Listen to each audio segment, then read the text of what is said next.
Some days you feel like you just can't speak another language. You just can't get the words out, or you can't think about what you want to say. I'm James, I'm native in English, and I can speak Spanish and Italian. In this video, I'm going to talk about hitting plateaus and ceasing to see more progress, essentially. Quite a lot of times in different areas of your life, you might start something and initially it starts really well, you gain the skills really quickly, but then you might hit a plateau. This is I can compare it really to going to the gym. If you're a gym goer and you're either doing cardio or weightlifting or something, and you've been doing the same thing for a few months or something, or a few weeks or a few months, and you notice that you've hit a plateau, you've hit that heaviest weight, but then next time you go again, you might get a bit less, or you might do the same, and you can't quite push past that next level of weightlifting or doing cardio. You can't quite beat your own personal best. Now, two things to consider here. First of all is we each have different elements of progress according to what part of the journey we're on. So for language learning in particular, if you're starting a new language from scratch, it normally takes quite a few weeks to build up the knowledge in your brain to actually be able to have a go at speaking the language. Now, there's ways around this. You can start speaking from day one and then gradually get yourself into it, but that can be quite scary because you don't know what to say and you've got a few words or phrases, but it doesn't really flow. And in language learning, that's normal. It takes a few weeks or even a couple of months to even get your brain used to the idea of listening to the language and speaking. So it can seem like it takes a long time to get going at that early stage first, until you notice, wait a minute, I'm thinking in a different language, I'm thinking in this language, and I know what to say now. I can say and get away with speaking with the native speakers in wrong grammar, but you can be understood. You're stringing sentences and words together which don't make much complete sense, but the native speaker understands you, and then this is progress. And from that point onwards you will see a faster rate of progress then, because you can speak, you can make use of it, and that will make you feel really good because it releases good chemicals in your mind that you know, wow, I'm doing well. That person understood what I was saying then, and I just strung a few words together and it was understood. So that's what you're aiming for, and because you can see that progress at that point, so it's not completely early on, it's after a few weeks for language learning, you see progress, and it goes really high because you get a buzz from speaking then, and it feels really good. The next stage after that, however, is when you try and incorporate the grammar into it and the word structure and everything. And in languages, especially with like Spanish or Italian, a lot of languages don't make logical sense. There's a lot of you'll know that there's a lot of things that don't follow the pattern. So you have this pattern here. When you say that as well. Conjugate this word like X, Y, Z.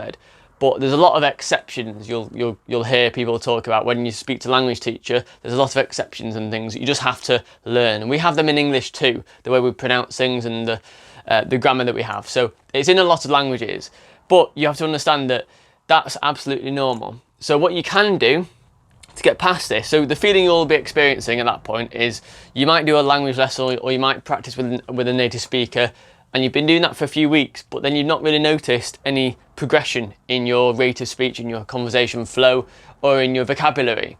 And just first thing to do then is accept that it's normal. It's not that you're not doing anything correctly, because your actions up until this point have led you to this point. So your actions so far have worked to get you where you are now. You can communicate with native speakers, albeit it's not perfectly correct grammar, but you can do it, you can communicate. The next stage that I feel like you will want to go to though is when you have better grammar. And in that case, you can find out, so first of all, don't go mad on you, don't tell yourself off for not being perfect, because it's a lot of little imperfections that add up over time to make you closer to perfection. So don't hesitate to progress, and don't let it discourage you from your journey. Understand that you have like ebbs and flows of language learning, and also one key element is on some days you feel absolutely ridiculous, you just can't be bothered, your motivation is low, but then that's where discipline takes in. I've mentioned it in a video before. Discipline is the most important thing you can do. Discipline gets you the amount of time you need to be able to learn a different language. And that's the key ingredient really. If you continue learning and continue absorbing the language as little as 10 minutes a day, you'll be fine. However, the point I'm trying to make here is if you understand and you give yourself permission to be bad on 1 or 2 days at speaking a different language, even though you might consider yourself as being better another day, that's absolutely fine. I was at 100% yesterday. I was absolutely fine, but today I can only do 50%. I can't remember things that I should know. I can't remember these words. I can't remember that tense. Past tense, this tense, I can't remember. That's what you might be thinking. And that's completely normal. That's normal for everybody. And the reason is because when we speak a language, our brains have to be in a certain state, basically. So there's different emotions, there's different factors outside of our control that affect the way our minds are. And our minds are the key responsibility for languages. Our minds are how we think about a different language and how we communicate. So without our minds being in a perfect condition, you're going to get a lot of imperfections, basically. And those are caused by things outside of your control. One thing is it could be your diet or what you ate the previous day or this morning. It could make you a bit groggy or not quite as switched on and quick as you're used to. But you don't really think about that. You just blame yourself for your lack of effort or something, which isn't what you should be doing. Accept that you're going to have bad days. It happens at the gym. It happens when learning to play a different instrument. It happens when doing almost anything. You have bad days, but just accept that that's fine and just continue and keep going despite the fact that you think you're bad at it. Also, one important thing to consider is that progress is more of a feeling rather than a number. This is when it comes to conversational language. So if it's a test or something, or you're doing grammatical exercises, you can say, okay, I got 72%, yesterday I got 68%, so I'm doing a little bit better, or vice versa. But I'm talking about conversational. So if you want to learn a different language or get conversational at a language, which is my focus at the moment, the idea is to focus on the feeling. So you might be using apps like Duolingo and you can see a daily streak or you can see how many points you've accumulated. That's great. But then you might have noticed that that doesn't directly translate into real world. You could ask for certain things. You could say, oh, can I have, do you have the Wi-Fi? Or ask for certain things like that when you're out and about in a hotel. However, for having conversations, like deeper conversations, like where are people from? Or asking about someone in particular. When it comes to that, you can measure your progress using feelings rather than facts and figures. So it's hard to assign a metric, like a number, to how well you're doing in terms of conversational skills in a different language.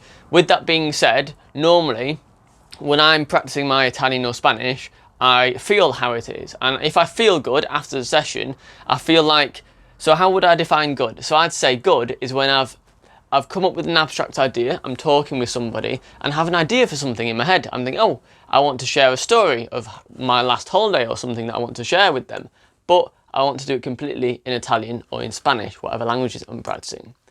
I would then think, okay, you can probably relate to this. You probably think, right, how can I say that in this language? Can I even have a go? Will I make a fool of myself? First step you do is don't worry about making a fool of yourself, because even English people, like as I'm thinking now, I have to think of how to say it, and that's in my native language. So imagine saying that in a target language. So it's okay. Don't worry about getting it wrong, because the person on the other side will be, they'll appreciate you trying anyway, your efforts. So to me, it feels like I've been understood, and something I have said to the native speaker, they understand it as well. There might be a bit of banter, there might be a laugh if I'm telling a joke or something, or telling an interesting story. They might be smiling or something, and that feels good to me, because it means my personality is coming out to them, and it means I'm expressing myself sufficiently to describe the sort of person I am or something. Or if I'm telling a story, it might be quite funny. If they laugh at it, that means first of all they understand it, and secondly they get my personality. I'm not just being a robot, because ultimately with languages we're expressing ourselves, aren't we? We're understanding who the other person is. We want to share a story or make friends and make people laugh. We have a good time doing it, and that's the point. So if I have a good time doing it, despite my grammar not being perfect, then that is a successful conversation for me, and that's what I aim for. Now, not every day, like I don't have an amazing conversation like that every day in a different language. Some days I wake up, it's time for a practice session that I have, and I'm like, I don't know, I can't speak a word of Italian, I can't speak any Spanish, what am I going to do? So what I do then is I just say that, you know, how are you, sort of thing, how's your day? And I remember a few basic phrases, and naturally what tends to happen is if you start up your mind by speaking a few basic phrases in that language, you start a roller coaster of other vocabulary to come flowing after that. It's like when you have a new idea, you think about a small bit of it, then the rest flows afterwards. And that's what I would recommend if you're having a mental block, if you're having a conversation with a native and you've noticed that on this particular day you can't think properly, you can't think in a language, you're not getting your words out. Just do a little bit, speak like you're a 6-year-old. Reduce the length or the size of the words that you're using and just go back to basics a bit. And naturally what will happen is you're telling your mind, look, I'm currently talking in this language, so let's think in this language now, and then the rest will follow. And even if it doesn't, that's fine. It might have been your mental state, it might be something subconscious, a subconscious thought that you're not even aware of. It might be anything to do with your current emotional state, which we don't have full control over. So give yourself a break and move on. So in summary, if you have hit a plateau or you're feeling like you're not making any more progress with your language learning journey, first step is accept that this is okay. It's part of the process, that normally happens. Secondly, when we're learning a different language, we go through different stages of language learning, and each stage has a different rate of learning, basically, rate of the amount of learning that you can do. Early on, it's quite slow. Then it goes a bit quicker as you notice that you can actually communicate, and it's really fun. Then after that, as you're getting grammatical errors and you're trying to refine your grammar, it can get a bit monotonous and boring and difficult to push on. But then after that point, it should go a lot quicker, because then you're able to further express yourself using the more correct grammar and then go on. So there's different bits, and they're mainly common across different language learners, but from person to person they might vary a lot. Then the second part of this is that on a day-to-day basis you might feel ridiculous. So you might feel really, really bad, but you're pushing yourself to practice the language anyway, which is where your discipline is showing through. When you're not motivated to do it, but you're sticking to a discipline, that wins you so many more points than anything else, basically, in the real world. Because that tells your mind and your self-story, your story about how you perceive yourself, that I am a person who's willing to do this because this goal matters to me a lot more than the effort and drag that it requires to do it. So if you're ill, obviously you can, that's the exception. But understand that you'll have days when you just can't be bothered. You just don't want to do it and you can't get your words out. But that's a day, it might be 2 days, it might be a week even. If you're in a difficult situation or things outside of your life or in another part of your life are difficult, that's fine. But the main thing is you're pushing on with it, and that's great in itself. So don't worry about having off days. They happen to everyone in different fields as well. So in fitness, in learning a new skill, it happens to everybody. So don't go hard on yourself. Let me know what you think in the comments below, and thanks.